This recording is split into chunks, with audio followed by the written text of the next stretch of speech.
할렐루야. 5월 26일 월요일 새벽기도회에 나오신 하늘 가족 여러분 환영합니다. 우리 사도신경 하심으로 우리의 신앙을 고백하겠습니다.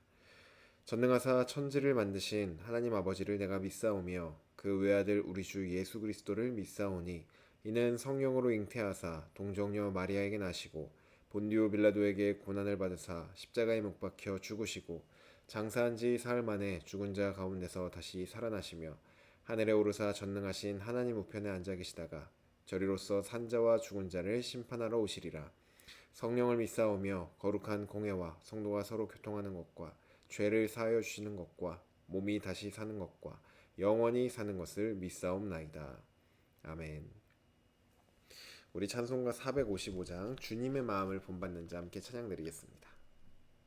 찬송가 455장 주님의 마음을 본받는 자 함께 찬양드리겠습니다.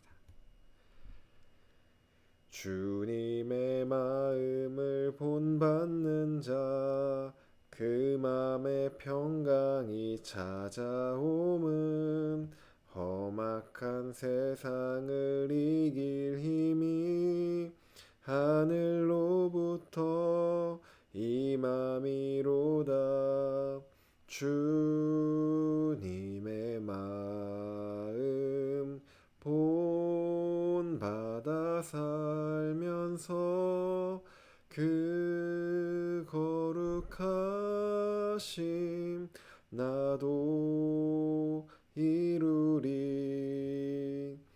주 모습 내 눈에 안 보이며 그 음성 내 귀에 안 들려도 내 영혼 날마다 주를 만나 신령한 말씀 늘 배우도다. 주님의 마음 본받아 살면서 그 거룩하심 나도 이루리. 가는 길 거칠고 험하여도 내 맘에 불평이 없어짐은 십자가 고난을 이겨내신 주님의 마음 본받음이라. 주님의 마음 본받아 살면서 그 거룩하심 나도 이루리. 주 예수 세상에 다시 오실 그날엔 무성도 변화하여 주님의 빛나는 그 형상을 다 함께 보며 주 찬양하리. 주님의 마음 본받아 살면서 그 거룩하심 나도 이루리. 아멘. 오늘 우리에게 주신 하나님 말씀 빌립보서 2장 5절에서 18절까지 말씀입니다. 신약성경 빌립보서 2장 5절에서 18절까지 말씀입니다. 제가 가지고 있는 성경으로 신약성경 320쪽에 있습니다. 빌립보서 2장 5절에서 18절까지 말씀입니다. 다 찾으신 줄로 알고 우리 오늘 아침 우리에게 주시는 말씀 함께 합독하도록 하겠습니다. 5절입니다. 너희 안에 이 마음을 품으라. 곧 그리스도 예수의 마음이니 그는 근본 하나님의 본체시나 하나님과 동등됨을 취할 것으로 여기지 아니하시고 오히려 자기를 비워 종의 형체를 가지사 사람들과 같이 되셨고 사람의 모양으로 나타나사 자기를 낮추시고 죽기까지 복종하셨으니 곧 십자가에 죽으심이라. 이러므로 하나님이 그를 지극히 높여 모든 이름 위에 뛰어난 이름을 주사 하늘에 있는 자들과 땅에 있는 자들과 땅 아래에 있는 자들로 모든 무릎을 예수의 이름에 꿇게 하시고 모든 입으로 예수 그리스도를 주라 시인하여 하나님 아버지께 영광을 돌리게 하셨느니라. 그러므로 나의 사랑하는 자들아, 너희가 나 있을 때뿐 아니라 더욱 지금 나 없을 때에도 항상 복종하여 두렵고 떨림으로 너희 구원을 이루라. 너희 안에서 행하시는 이는 하나님이시니 자기의 기쁘신 뜻을 위하여 너희에게 소원을 두고 행하게 하시나니 모든 일을 원망과 시비가 없이 하라. 이는 너희가 흠이 없고 순전하여 어그러지고 거스르는 세대 가운데서 하나님의 흠 없는 자녀로 세상에서 그들 가운데 빛들로 나타내며 생명의 말씀을 밝혀 나의 다름질이 헛되지 아니하고 수고도 헛되지 아니하므로 그리스도의 날에 내가 자랑할 것이 있게 하려 함이라. 만일 너희 믿음의 재물과 섬김 위에 내가 나를 전제로 드릴지라도 나는 기뻐하고 너희 무리와 함께 기뻐하리니 이와 같이 너희도 기뻐하고 나와 함께 기뻐하라. 아멘. 기도드리겠습니다. 사랑의 하나님, 감사합니다. 오늘도 하나님을 예배합니다. 주님을 다시 만날 그날까지 날마다 주님의 마음을 품고 오늘도 거룩한 하루로 하나님 앞에 기쁨 되는 삶을 올려드리길 원합니다. 주여, 우리의 삶과 우리의 마음과 우리의 모든 것들을 받아 주시옵소서. 오직 주님을 기대하며 나아가오니 우리에게 생명의 말씀을 허락하여 주시고 오늘 하루를 살아가는 데 있어서 나의 뜻과 나의 생각대로 살지 않고 하나님의 말씀에 순종하며 주님의 기쁨이 되는 우리가 되게 하여 주시옵소서. 감사드리며 예수님의 이름으로 기도드립니다. 아멘. 할렐루야. 오늘 우리 함께 읽은 빌립보서 2장 5절에서 18절 말씀으로 하나님 말씀 함께 나누고자 합니다. 네, 빌립보서 말씀의 큰 주제 중 하나는 그리스도를 믿을 때 발생하는 고난과 박해를 어떻게 이겨낼 수 있는가, 이것이 빌립보서의 큰 주제 중 하나입니다. 빌립보서는 이전에 말씀드렸다시피 바울이 감옥에서 쓴 편지입니다. 그는 그리스도를 믿음으로 인하여서 감옥에 갇혀 있고 또한 지금까지 여러 가지 고난과 박해를 당해 왔던 사람이 바로 바울입니다. 또 이러한 고난은 바울 한 사람의 고난이 아니라 바로 빌립보 교회 그들 자신의 이야기이기도 했습니다. 그들도 믿음으로 인하여서 박해와 고난을 받고 있었고 또 이런 상황 속에서 바울은 이 빌립보 교회를 향하여 그 고난을 어떻게 이길 수 있는가, 그 비결에 대해서 지금 말해주고 있습니다. 그 비결이 오늘 우리 함께 읽은 5절 말씀에 나오는데, 비결은 그리스도 예수의 마음을 품는 것입니다. 바울이 말하는 그리스도 예수의 마음은 무엇이냐면 6절에서 8절에 나오는데, 예수님은 원래 하나님이시죠. 그리고 하나님으로서 마땅히 영광과 존귀를 받으셔야만 하는 분입니다. 그런데 그런 예수님께서 그 모든 영광과 또 하나님과 동등됨을 취하지 않으시고 종의 형체를 가지고 사람으로 이 땅에 오셨습니다. 하나님이 인간의 몸을 입고 이 땅에 오신 것 자체가 완전히 낮아지는 그러한 낮아짐이었습니다. 그런데 예수님은 거기서 그치지 않고 죽기까지 복종하셔서 십자가에 달려 죽으시기도 하셨죠. 하나님이신 예수님께서 왜 자신을 인간으로 종의 형체로 낮추시고 또 십자가에 달려 죽기까지 하셨냐? 바로 우리의 구원을 위해서였습니다. 바울은 지금 빌립보 교회 성도들을 향해 이렇게 말하고 있는 것이죠. 우리가 믿고 따르고 있는 이 예수님은 바로 우리를 구원하기 위해 이런 낮아짐과 고난을 기꺼이 감당하셨습니다. 우리 안에 우리를 향한 그분의 마음을 생각하고 품는다면 우리도 우리에게 다가오는 이 고난을, 우리가 지금 겪고 있는 이 고난을 이겨낼 수 있습니다. 라고 지금 말하고 있는 것이죠. 이어서 바울은 예수님의 마음을 품고 고난을 이길 때 한 가지 주의해야 할 점을 말해주고 있습니다.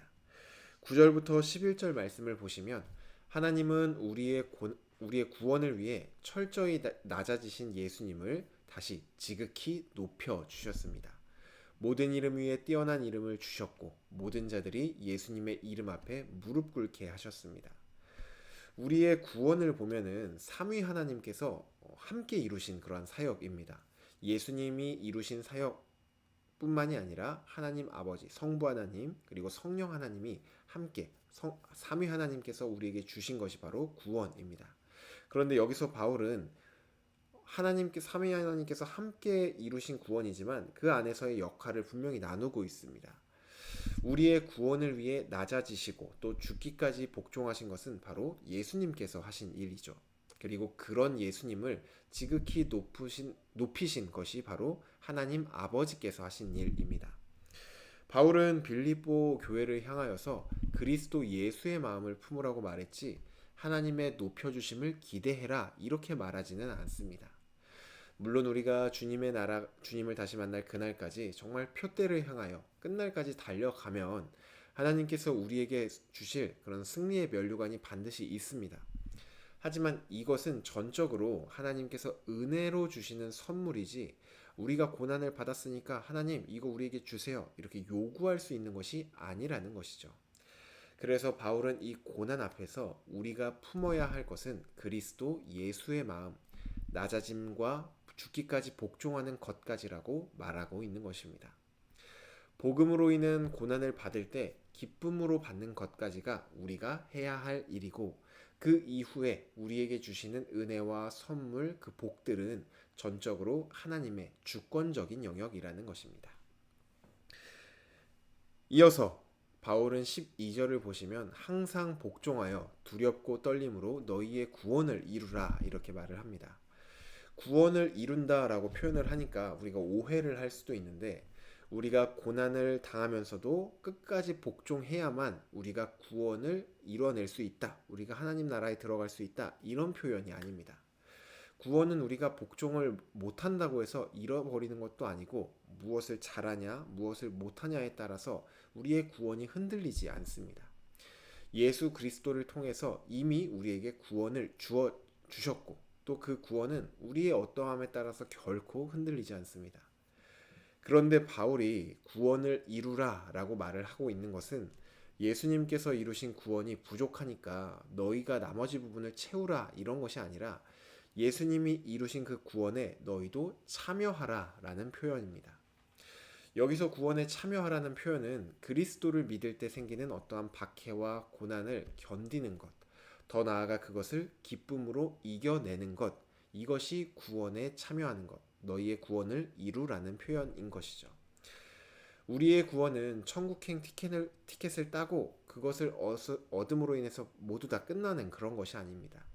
이 땅에서 주님이 다시 오실 그날까지 살아가며 복음으로 겪게 될 모든 일들에 우리가 참여하는 것, 여기까지가 우리가 받은 구원 안에 포함되어 있다는 것이죠.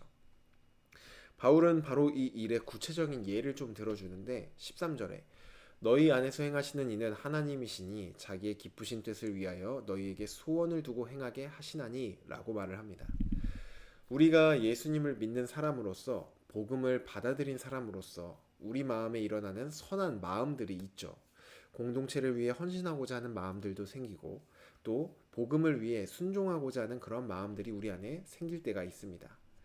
이런 마음들은 하나님의 기쁨과 영광을 위하여서 우리 안에 하나님이 주시는 그러한 마음이라는 것입니다. 우리가 그 주신 마음에 반응하며 또한 우리의 행함으로 그 일을 옮길 때 그것이 하나님께 기쁨이 된다라고 말을 합니다. 그런데 우리가 그러한 일을 할 때 하나님의 기쁨을 위해 선한 일을 할 때 선한 마음을 품고 그 선한 일을 할 때 그 일로 인하여서 고난과 박해를 겪게 된다면 우리의 이 연약한 마음엔 금세 원망과 시비가 생기기 시작합니다. 분명히 선한 마음으로 시작했지만 결과가 우리의 생각과 기대와 다르게 된다면 선하지 않은 행동과 마음이 우리 안에 일어난다는 것이죠. 이것은 어떤 한 사람이 마음이 약해서 완악해서 그런 것이 아니라 인간 본성 자체가 그렇습니다. 뭔가 힘든 일이 일어나고 그러면 스스로 자책하게 되고 또 원망하게 되는 그런 것들이 자연스러운 반응이죠. 우리가 그러니까 그런 우리에게 우리가 하는 일이 나 잘 되려고 하는 게 아니니까 하나님의 기쁨이 되기 위한 일이니까 기꺼이 한 일임을 잊지 말라는 겁니다. 일의 결과가 좋든 나쁘든 그것에 연연하지 말고 우리가 그 일을 애초에 한 목적 자체가 하나님의 기쁨이 되기 위한 일이니 그것으로 족하라는 것이죠. 만약 바울이 말한 것처럼 하나님의 기쁘신 뜻을 우리 마음에 품고 또 그것을 행하며 그 결과가 어떠하든지 그것에 원망과 시비를 하지 않고 기쁨으로 받아들인다면 그것이야말로 바로 이 세상과 교회의 뚜렷한 차별점이 될 것입니다. 조금 더 착하게 살고 주일에 교회를 가고 좀 고상한 말을 쓰는 것, 이것이 우리를 그리스도인으로 밝혀주는 것이 아니라 복음에 순종하고 그 결과에 상관없이 기쁨으로 받아들일 때 그것이야말로 이 어두운 세상 가운데서 어그러지고 모든 것들을 거스리는 이 세대 가운데 우리를 빛으로 드러나게 할 것이다 라고 바울은 말합니다. 그러니 바울은 이 고난 속에서도 그리스도 예수의 마음을 품고 기쁨으로 구원에 참여할 것을 권하고 있습니다. 그리고 가장 중요한 것 중 하나는 바로 이것인데, 바울은 이 모든 일들을 너가 잘해야 된다 이렇게 말하지 않고 공동체와 함께 이 일을 이루어야 한다고 말하고 있습니다. 네가 그리스도 예수의 마음을 품어라 이렇게 말하지 않고 너희 안에 그리스도 예수의 마음을 품으라고 말합니다. 그리고 너희가 항상 복종하며 두렵고 떨림으로 너희 구원을 이루라 이렇게 말하고 너희가 모든 일에 원망과 시비가 없게 하라고 말을 합니다. 바울은 계속해서 너희라는 말을 통해 공동체를 전제로 이 모든 말들을 하고 있습니다. 그리스도를 믿음으로 오는 고난과 박해를 이길 수 있는 힘이 바로 공동체 안에 있기 때문이죠. 우리가 공동체를 볼 때 어떻게 보이실지 모르겠습니다. 하지만 이 공동체, 우리가 바라볼 때 크게 잘하는 것이 없는 것 같아 보이고 대단한 것이 없는 것 같아 보이는 바로 이 공동체는 주님의 이름 위에 세우신 공동체이고 또 주님의 몸으로 삼은 그러한 공동체입니다. 이 공동체는 주님이 우리에게 주신 선물입니다. 그러니 하늘 가족 여러분, 우리가 함께 그리스도 예수의 마음을 품기를 바랍니다. 우리 서울 공동체가 나 혼자 이렇게 그리스도 예수의 마음을 품는 게 아니라 우리가 함께 그리스도 예수의 마음을 품는 공동체가 되기를 바랍니다.